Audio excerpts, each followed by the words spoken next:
Today we're talking about the 8112A kit. It's for the Can-Am Defender. This one is an HD10 two-seater that this kit's going to go on today.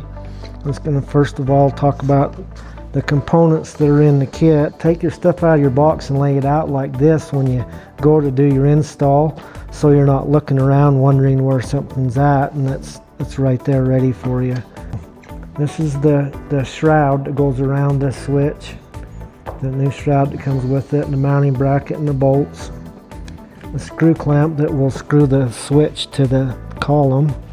This is the turn signal switch, self-canceling flasher relay, power ground and horn harness, your zip ties. When you're all done, you tie it all up nice. Brake strobe interface. This is the rear turn signal harness, the instrument cluster, the hookup for that for the signals. These are the HVAC adapters that we'll show you, that runs the rear harness through, because Can-Am has wires in there, so we just hook into them, so it saves trying to get through the hard part. Here's the horn, license plate bracket with the license plate light, your two mounting screws that we'll mount that with, and these are bolts for to bolt your plate on with. And on the 8112A, it has accent turn signal lights that come in a separate brown box. And so it's a turn signal light and a running light. Step one is we determine if the machine has indicator lights, and I've already got the battery unhooked on this for the install, but when you're just getting your machine going, you'll turn your key on and you'll see two little green arrows light up right here for a moment. That tells you it does have indicator lights.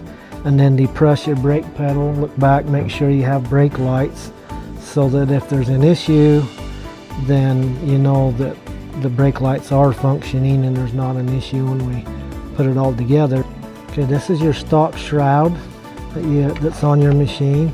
There's 4 Torx head bolts underneath there. You take that off, it comes out in 2 pieces. Save the bolts, you'll be using them on the new shroud.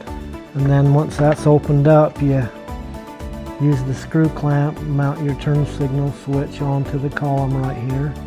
If you need to, on your wire right here, just kind of smash that flat like that, and then it just drops in there and gives you plenty of room to put that in between the column and the shroud.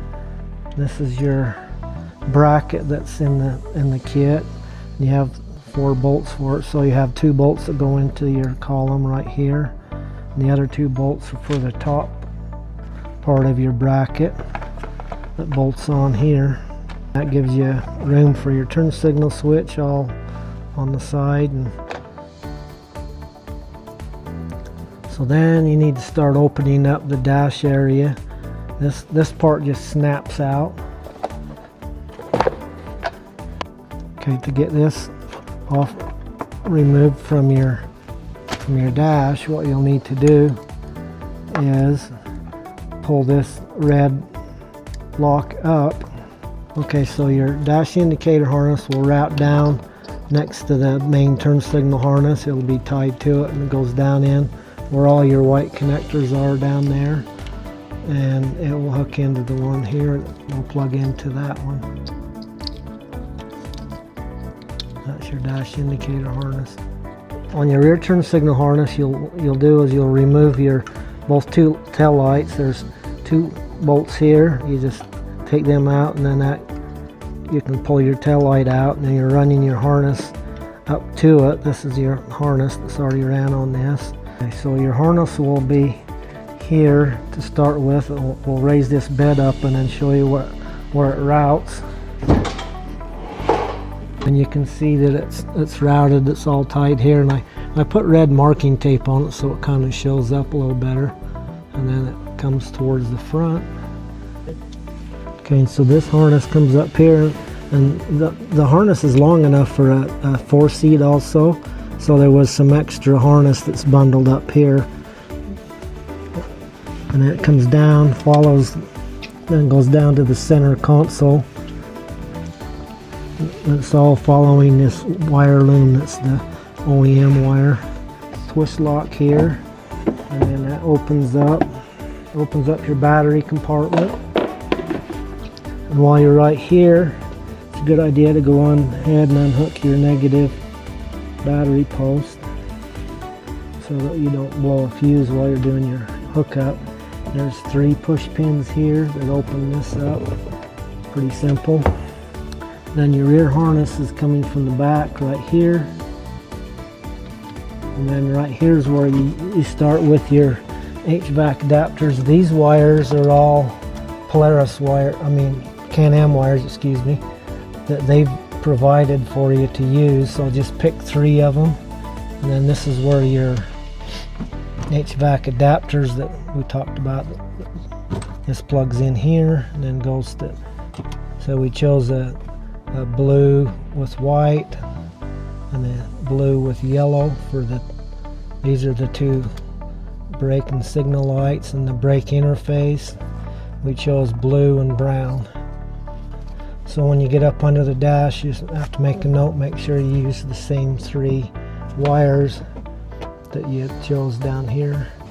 And if by chance when you get everything hooked up and your left and right turn signals are backwards, all you've got to do is undo the red and the black and swap them, and that changes left and right. Okay, we'll go up under the dash now.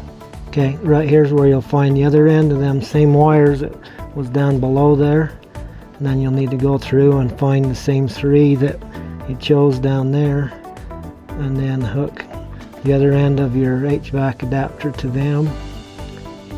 It will hook to the rear turn signal harness that's coming off your switch. One will hook there. Okay, this is your brake interface, strobe interface harness. This is what makes this little circuit in here is what gives you your strobe on your brake lights, and that will plug into your brake interface harness, and then the other end plugs into your HVAC adapter that comes in and plugs into the wire that you chose down here. It was the blue and brown one, so find your blue and brown one up here, then plug that into that. Then your rear harness is all hooked up.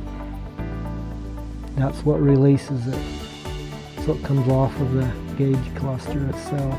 Straighten these wires out so that this black back piece will snap out.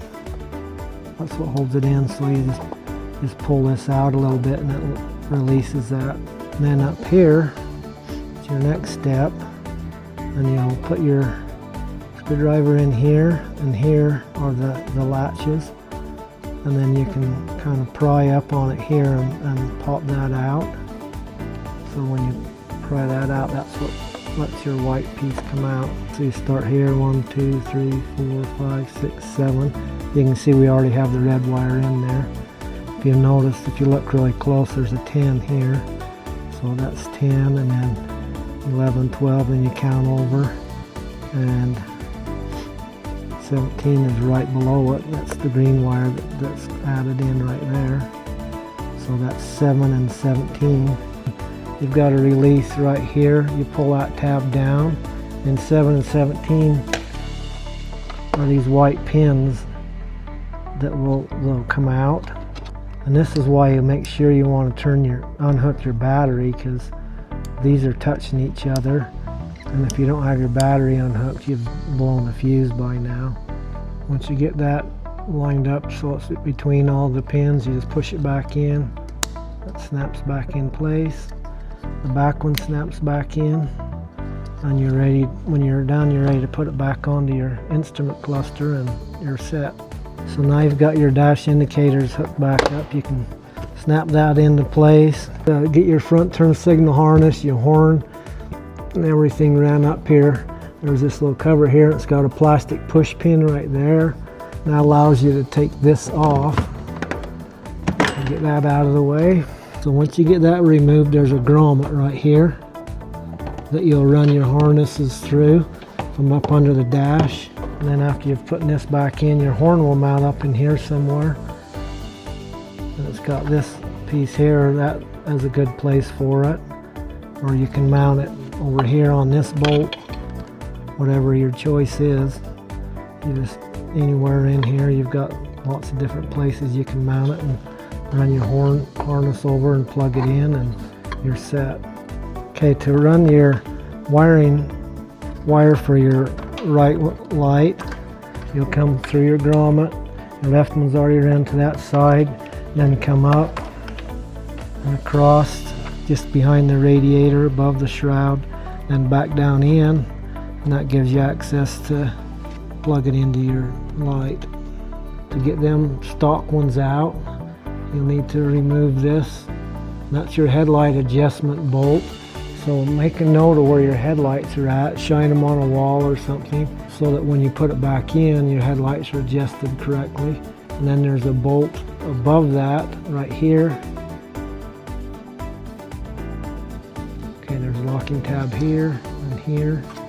On that light, there's a little plastic tab that goes up inside of that, so you'll just kind of use a screwdriver and bend that out slightly, and then your light will come out.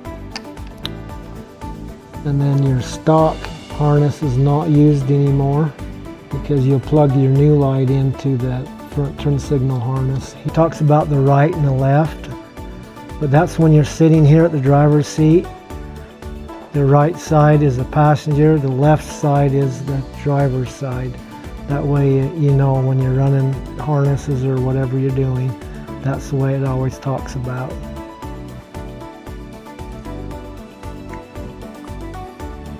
Okay, for the license plate holder, we're going to be mounting it to this square tubing that comes along here. You drill a little small pilot hole, and then put your self-tapping screws into it. Choose kind of where you want it, and hold and tip your bed up, and make sure that it doesn't come down and hit something. License plate light will come up and plug in right here. The bullet connectors, red, black to black. That's your license plate light power. Then you can go ahead and put your light in and put your bolts back in, and it's ready to go. Okay, for your power and ground, normally hook, you got positive and negative here. You have this adapter, and you can bolt onto them, and then you hook your fuse and your power and ground that goes to your 4-pin on your connection on your switch.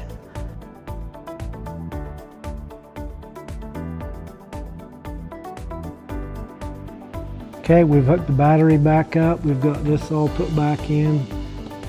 Gently hooked all them switches back up. Now we got to test and see if everything's okay. So far so good. Dash indicators are working.